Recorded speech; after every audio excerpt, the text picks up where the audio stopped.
안녕하세요. 저는 충북 청주에 살고 있는 30대 아이 엄마예요. 앞에선 제가 돼지같이 살쪘다며 잔뜩 모욕 주고 뒤로 몰래 바람핀 그지 같은 남편. 그 눈에서 눈물 빼는데 성공했네요. 전 지금 살 쫙 뺐고 이혼 통보하고 별거 한 지 지금 딱 2달 되었네요. 소송을 거는 한이 있더라도 반드시 이혼할 겁니다. 저는 5년 전 결혼해서 그해 임신해 예쁜 딸을 낳았어요. 그치만 그 과정이 순탄하지만은 않았습니다. 저는 임신 전 키 168에 몸무게는 늘 49 정도를 유지했고 가슴도 항상 B급 이상이던 소위 연예인 몸매를 갖고 있었어요. 어릴 적부터 살 쪄본 적이 없었던 터라 원래 살 안 찌는 체질인가 보다 했고 다이어트는 남의 일인 줄로만 알았죠. 남편도 말하기를 첫 만남이었던 소개팅 했을 때 제가 딱 붙는 스키니진을 입고 갔는데 여리여리하게 잘 어울리는 모습에 첫눈에 반했다고 하더라고요. 본인은 원래 마른 여자 좋아했다며. 암튼 그 말랐던 제가 왜 살 때문에 남편과 싸우게 됐냐고요? 임신 때로 얘기를 거슬러 올라가야 하겠네요. 임신하자마자 심각한 먹더 때문에 눈 떠 있는 순간은 늘 무언가를 먹어야 생활이 가능했어요. 먹덧 아시죠? 조금이라도 배가 허하면 헛구역질을 하거든요. 그래서 그런지 막달이 되어 가면서 몸이 점점 거구가 되어 갔습니다. 출산만 하면 살이 쫙 빠질 줄 알았는데 호르몬 때문인지 아이 100일 될 때쯤엔 80kg까지 몸무게가 늘어났습니다. 늘어난 몸무게만큼 제 바지 둘레도 늘어났죠. 거의 2배 가까이 몸이 불어버린 거예요. 남편이 저에게 반했던 예쁘고 여리여리했던 목선은 어느새 살로 두툼해져 버렸고 손가락도 퉁퉁 부어 불가사리처럼 변하더라고요. 뱃살은 출렁출렁하고 그 예뻤던 제 학다리도 어느새 코끼리처럼 변해버린 듯 했습니다. 언제부턴가 거울 보기도 싫더라고요. 임신하고 나서 남편과도 사이가 소원해졌어요. 자기 관리 안 하고 마음껏 먹고 싶어서 임신한 거 아니냐며 막말도 하기 시작했어요. 회사 핑계 대면서 피곤하다 하며 말도 없어졌지만 사실 살쪄버린 제 모습이 그 이유인 것 같아 속상했죠. 더 속상한 건 자신감을 모두 잃어 말 한마디 시원하게 못 받아치는 저 자신이었습니다. 육아하느라 힘들면 살이 빠진다고요? 글쎄요. 힘든 건 힘든 거지만 살이랑은 예외더라고요. 정신적으로도 너무 힘들다 보니 밤에 아이 재우면 꼭 캔맥주 하나씩 따서 들이키는 게 하루의 낙이 되었어요. 아이 아빠가 바빠서 새벽에 들어올 때도 많았기 때문에 제가 거의 독박하다시피 육아를 했거든요. 외롭기도 하고 힘들었어요. 어느 날 아이 아빠가 지방으로 4박 5일 동안 출장을 갔다 왔고 며칠 동안 말 상대도 없이 아이와 고군분투하다 만난 남편이 너무 반가워 저도 모르게 보자마자 꼭 껴안았어요. 그런데 남편이 절 확 밀더라고요. 그리고 매몰차게 쏘아붙이는 한마디. 압사당하는 줄 알았네. 출장 갔다 온 사이에 살은 왜 또 쪄 있어? 당신 정말 다 포기한 거야? 이러더라고요. 너무 충격받았어요. 남편은 그대로 아이만 안아 올려 저를 지나쳐 아이 방으로 가는데 남편의 막말에 뭐라 반격할 생각도 없어지고 그냥 지금 목을 매 죽어버릴까 생각도 들 정도로 제 마음은 급속도로 피폐해졌습니다. 어떻게든 살을 빼야 했습니다. 옆집 아저씨에게 남은 맥주를 모두 드리고 다이어트 식단을 주문했어요. 남편에게 나 이제 다이어트 하려고 맥주도 다 버렸어 하며 애써 웃으며 말을 걸었어요. 좋아할 줄 알았던 남편인데 관심도 없다는 듯 별 말이 없더라고요. 그래서 저도 모르게 서러움이 올라와 엉엉 울게 되더라고요. 남편은 제 눈물을 보고도 걱정하지도 않고 그저 신경질만 내며 살찌니 눈물도 많아졌나? 다이어트? 일단 1kg라도 빼보기나 하고 말해. 하는 짓 하고는 한심해서 진짜. 하더니 현관문을 박차서 나가버리더라고요. 모욕의 향연이었습니다. 제가 아무리 살이 쪘기로써니 어떻게 이렇게 심한 말을 할 수가 있는지. 그날 저녁 남편은 저에게 카톡 하나를 남기더라고요. 일이 힘들어 예민하게 군 거 사과한다며 며칠 밖에서 지내면서 마음 좀 추스리고 오겠다고 하더라고요. 차라리 얼굴 보면 더 감정만 안 좋아질 것 같아 그러라고 했습니다. 그렇게 나간 남편이 며칠 후 집에 들어왔어요. 제 얼굴도 안 보고 그냥 쓱 들어와 아이만 보더니 구석방에서 쪽잠을 자더라고요. 그 날을 시작으로 저희는 서로 대화도 없이 반년 가까이 서로를 투명 인간 보듯이 하며 살게 되었죠. 남편과 사이도 안 좋아지니 더 무기력해져서 다이어트 해야겠다는 의지도 사라지더라고요. 눈 뜨면 아이 돌보고 아이 잠들면 술로 허한 마음을 채우고 그런 일상이 매일 반복되었습니다. 그나마 집에는 꼬박꼬박 들어오던 남편은 어느 날부턴 당연한 듯이 일주일에 3-4번은 외박했어요. 바보 천치 같은 짓인 거 알지만 그런 남편을 저는 내버려 두었어요. 뭐라 따지게 되면 서로의 얼굴을 보게 될 텐데 남편이 저의 몸을 혐오스러운 눈빛으로 보는 게 두려워서 그냥 침묵으로 생활하게 된 거예요. 자존감은 바닥나고 우울증은 심해진 것 같고 무언가 잘못되어도 한참 잘못되어 가던 시기였습니다. 어느 날 남편이 새벽에 집에 기어들어와 작은 방에서 쪽잠을 자는데 남편 핸드폰 벨소리가 크게 울렸어요. 늦게 잠든 아이가 깰까봐 급하게 남편 폰을 집었는데 발신인이 김 과장님이라고 되어 있었어요. 이 새벽에 전화를 거는 건 회사에 급한 무슨 일이 있을 거라고 판단해서 전화를 받고 바로 남편 귀에 대고 깨웠어요. 그런데 방 안에 울려 퍼지는 까랑까랑한 젊은 여자 목소리. 여보세요? 오빠, 전화 받은 거야? 왜 말이 없어? 잠에 취한 남편은 여자 목소리를 듣고 황급히 일어나 전화를 막 끄더니 저한테 불같이 화를 내기 시작했어요. 야, 이제 남편 핸드폰까지 뒤지냐? 방금 전화 김 과장님 전화 아니었어? 왜 여자야? 오빠라고 부르는 건 또 뭐고? 아, 그냥 사정이 좀 있어. 그만해! 하고 나가려는 남편의 바지가랑이를 붙잡고 따졌어요. 당신 가지마. 지금 나가면 당신 바람핀다는 거 인정하는 꼴이야. 당장 해명해. 했더니 남편이 다리에 매달려 있는 저를 완강한 힘으로 떼어내면서 뒤룩뒤룩 살찌니 힘만 세지네. 어휴, 돼지 하나 떼어내는 것 같네. 하며 밖으로 나가서 다신 안 들어오더라고요. 피가 차갑게 식는 기분이 들었습니다. 비참하고 서러웠어요. 남편이 저에게 마음이 떠서 바람을 피우는 게 확실했죠. 다음 날 아이를 어린이집에 보내고 곰곰 생각하다가 문득 남편의 공인인증서가 제 노트북에 있는 게 생각났어요. 비밀번호 같은 걸 자주 까먹는 남편이라 중요한 것들만 적어놓은 수첩이 있기에 어렵지 않게 로그인했어요. 신용카드 내역은 아주 평범하더라고요. 집 근처 편의점, 회사 근처 식당 정도가 다였습니다. 내가 예민했었나, 오해를 풀어야 했나 싶다가 예전에 남편이 적금 상품 때문에 만들었던 모 은행 계좌에 들어가 봤어요. 거의 죽어있는 계좌인데 갑자기 그 계좌를 확인하고 싶더라고요. 보니까 세상에 그 계좌로 남편이 한 달에 250만 원 정도 빼돌려 쓰고 있더라고요. 그리고 더더욱 충격적인 사용 내역, 체크카드 내역을 살펴보니 모텔, 호텔, 에어비앤비, 백화점에서 여자 옷 브랜드 결제한 내역들, 가평, 청평 등의 교회 식당, 남편이 바람을 피우는 게 확실했습니다. 언제부터 썼나 확인했더니 딱 아이 5개월쯤부터 본격 사용했더라고요. 제가 살찐 몸으로 아이 키우며 고생하고 있을 바로 그 시기에 남편은 다른 여자와 히히덕거리고 있었던 거죠. 사용 내역을 유심히 보는데 유독 한 군데 편의점을 자주 이용하더라고요. 그래서 바로 주차장에 내려가 차를 끌고 그 편의점을 찾아가 보았습니다. 그곳에 도착하니 거기는 신축 원룸 빌라들이 많은 곳이었어요. 분명히 이쪽에 남편과 바람 피우는 상대가 사는 거라고 생각했어요. 첫날은 일단 그렇게 둘러보고 집에 돌아왔습니다. 집에 오는 길에 차 안에서 얼마나 울었던지요. 그날 저녁도 남편은 집에 오지 않았습니다. 밤 9시쯤 잠든 아이를 데리고 차를 몰고 그 편의점 근처 빌라 단지에 갔어요.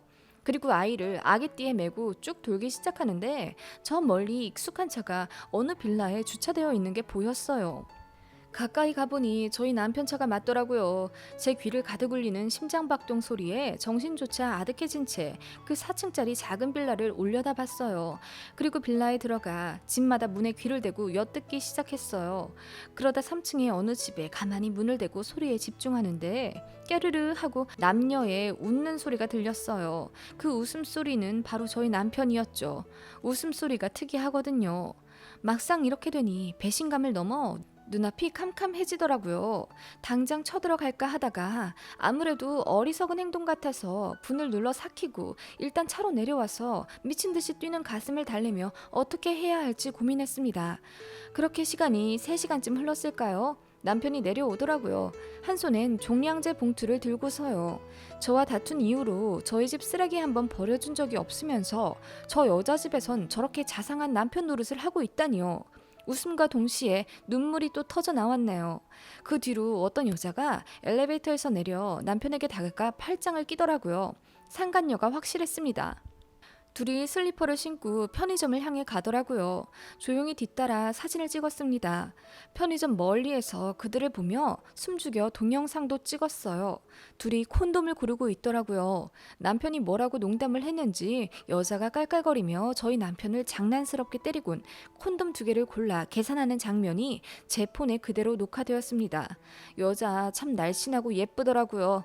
남편도 나이치고는 참 어려 보이고 스타일도 좋아서 20대 후반처럼 보일 때도 있거든요. 그런 남편이라 친구들이 장난으로 너 불안하겠다. 남편이 이렇게 훈훈해서 라고 농담하기도 했는데 그 말이 갑자기 생각나면서 제가 너무 비참해졌습니다. 저 스스로에게 물었어요. 지금 당장 이혼해서 나한테 좋을 거 있어? 이 몸으로 아둥바둥 애하고 고생이나 하겠지. 그런 생각이 들면서 잠들어 있는 아이를 보니 반드시 이성적으로 생각해야겠다는 생각이 들더라고요.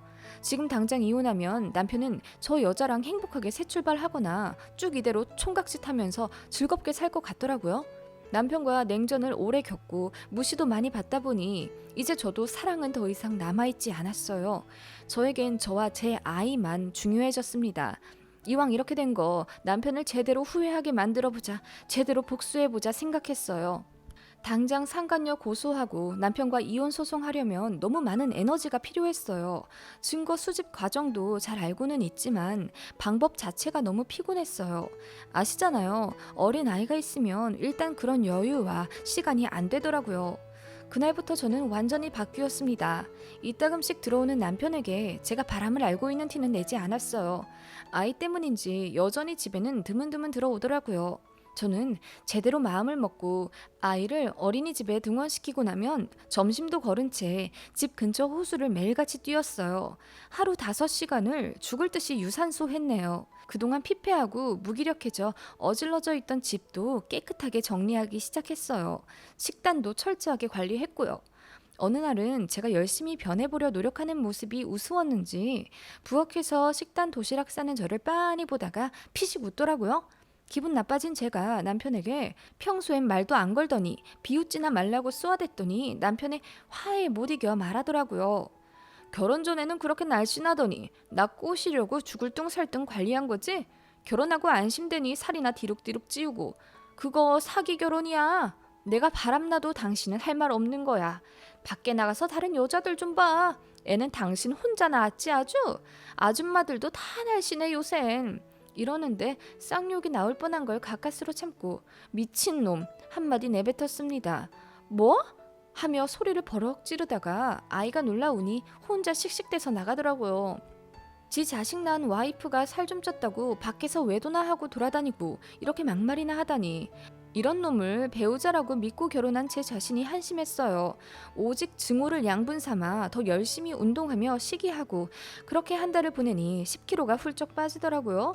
남편도 가끔 집에 와서 저를 보고 흠칫 놀란 기색이었습니다. 저는 무조건 아이 낳기 전 몸무게로 돌아가야겠다고 생각했기에 그 정도에서 만족할 수 없었어요.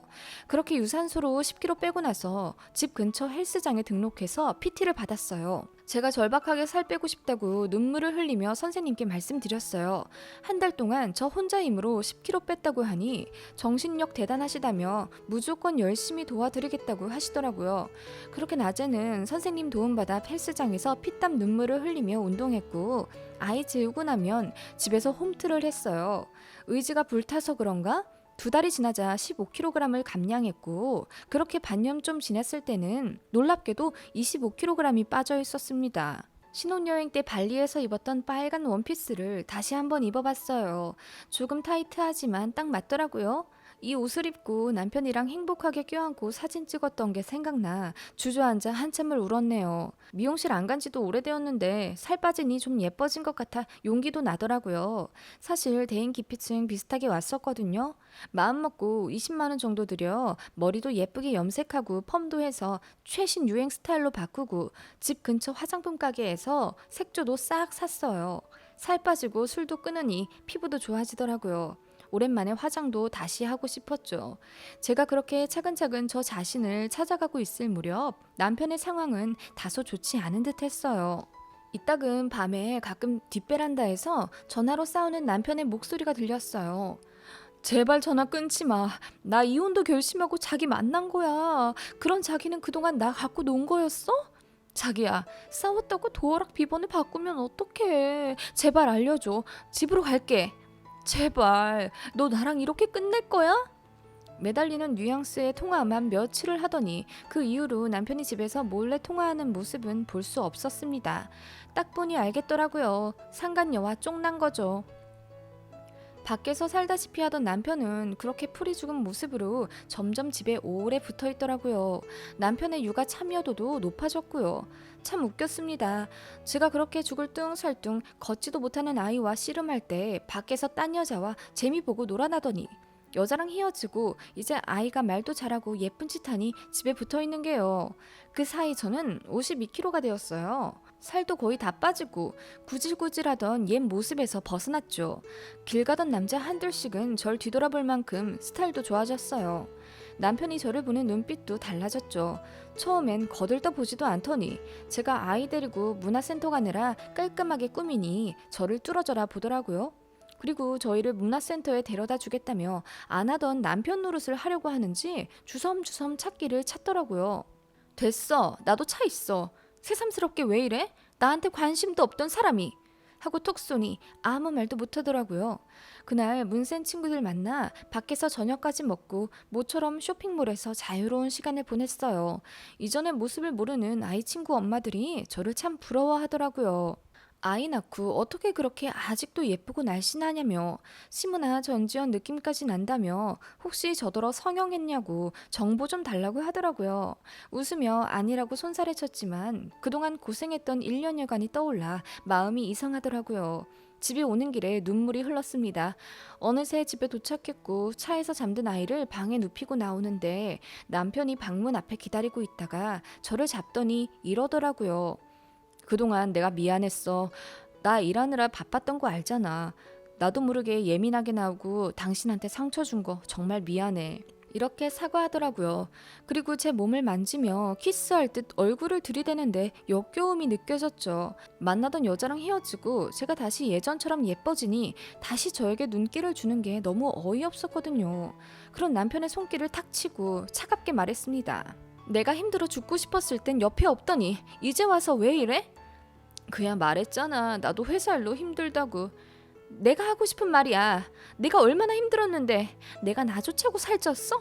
아이 낳고 호르몬 때문에 변해가는 내 몸, 내 건강 그런 건 당신 안중에도 없었지?